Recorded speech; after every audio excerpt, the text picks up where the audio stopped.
ചിഞ്ചു നമ്മുടെ രാജേന്റെ ഉള്ളിൽ പോലീസ് വന്നിട്ടടി. എന്താണ് എന്താ കാര്യം? ഒന്നും പറയണ്ട, ആ ചെറുക്കന്മാരല്ലേ രണ്ടന്മാര്, അമാര് തമ്മിൽ എപ്പോഴും അടിയാന്നേ. ഇപ്പൊ ഇന്ന് രാവിലെ ഇളയവൻ മൂത്തവന്റെ തലക്കിട്ടൊക്കെ കമ്പിപ്പാലോണ്ട് അടിച്ച് മൊത്തം ചോരയാണ്. പോലീസ് വന്നിട്ടുണ്ട്, മിക്കവാറും കേസാണെന്ന് തോന്നുന്നുണ്ട്.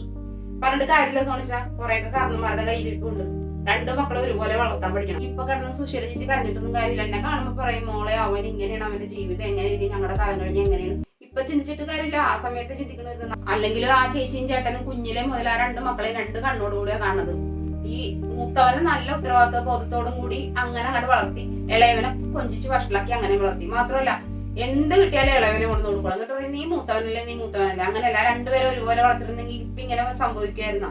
ഇന്നത്തെ കാലത്ത് എന്നിട്ട് സംഭവിക്കണം, ഒരു കൊച്ചോളം രണ്ട് കൊച്ചോളം എന്ന് പറഞ്ഞ ഒരു തല്ലും കൊട്ടും ഒന്നും കൊടുക്കാണ്ട് ഇങ്ങനെ വളർത്തി വഷളാക്കി വലുതാവുമ്പോ ഇമാരൊക്കെ ഏതുപോലെ ആവണം. ഇതൊക്കെ തന്നെയാണ് എല്ലാ കാരണന്മാർക്കുള്ള പാഠം. മക്കൾ എത്ര എണ്ണം ഉണ്ടായാലും മൂത്തത് ഇളയതെന്നുള്ള പക്ഷാഭേദം കാണിക്കാതെ ഒരുപോലെ വളർത്തിക്കൊണ്ട് വരണം. തെറ്റ് കണ്ടു കഴിഞ്ഞാൽ രണ്ടുപേരും ഒരുപോലെ ശിക്ഷിക്കണം.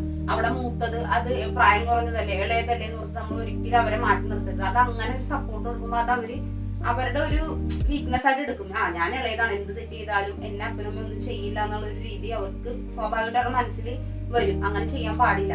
അതാണ് ആ ചേച്ചിക്ക് പറ്റിയ തെറ്റ്. ആ ചേട്ടനും അത് തന്നെയാണ്. ഇന്നത്തെ കാലത്ത് ഒരു കുട്ടി ഉണ്ടായാലും രണ്ട് കുട്ടി ഉണ്ടായാലും നമ്മളെ മക്കൾ എന്തെങ്കിലും തെറ്റ് ചെയ്താൽ അവരെ ഉപദേശിക്കാനും അവരെ ആ തെറ്റിൽ നിന്ന് തിരുത്താനും പറ്റുമെങ്കിൽ അവരാ തെറ്റ് ഒരു വഴക്ക് പറഞ്ഞ് ഒരു തല്ല് കിട്ടിയെന്ന് ഓർത്തിട്ട് അവരൊരിക്കലും ചീത്തയായി പോയില്ല. വീട്ടിൽ നിന്ന് കിട്ടിയ നാട്ടിൽ നിന്ന് കിട്ടൂല എന്നൊരു ചൊല്ലുണ്ട്. മനസ്സിലായ? നമ്മൾ നമ്മുടെ മക്കളെ ഇപ്പോഴേ തിരുത്തിയില്ലെങ്കിൽ അവര് ഭാവിയിൽ ഏത് വിധത്തിലാവും. ഇന്നത്തെ സമൂഹം അങ്ങനെയാണ്.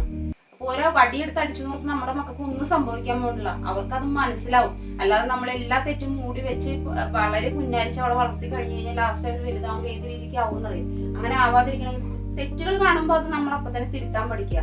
അവരെ തെറ്റ് മനസ്സിലാക്കി കൊടുക്കുക. അവരെ അതിൽ പശ്ചാത്തപിച്ച് അതിന് ചെയ്യാതിരിക്കാനുള്ള ഒരു അവസ്ഥയും കൂടി ഉണ്ടാക്കി കൊടുക്കുക. അതിനുള്ള സാഹചര്യം മാതാപിതാക്കൾ പറഞ്ഞു കൊടുക്കുക. അല്ലാതെ ഇപ്പൊ വഴക്ക് പറയാതെ വളർത്തി നിസ്സാര കാര്യങ്ങൾക്ക് വഴക്ക് പറയുമ്പോൾ പോയി ആത്മഹത്യ ചെയ്യുന്ന കാലഘട്ടമാണ് ഇന്ന്. ഒരു മൊബൈൽ മേടിച്ചു കൊടുത്തില്ല എന്നുള്ള ഒരു കുടുംബം പോലും ഇല്ലാതായ വാർത്ത നമ്മൾ കഴിഞ്ഞ ദിവസം കണ്ടില്ലേ? അപ്പൊ അതൊന്നും ഇല്ലാതിരിക്കണമെങ്കിൽ നമ്മൾ കുഞ്ഞിലെ കതിലിൽ കൊണ്ട് വളം വെച്ചിട്ട് കാര്യമില്ല എന്ന് പറഞ്ഞ പോലെ നമ്മൾ കുഞ്ഞിലെ അവർക്ക് വേണ്ട കാര്യങ്ങൾ പറഞ്ഞു കൊടുത്താൽ അവരൊരിക്കലും ഇങ്ങനെ ആവില്ല.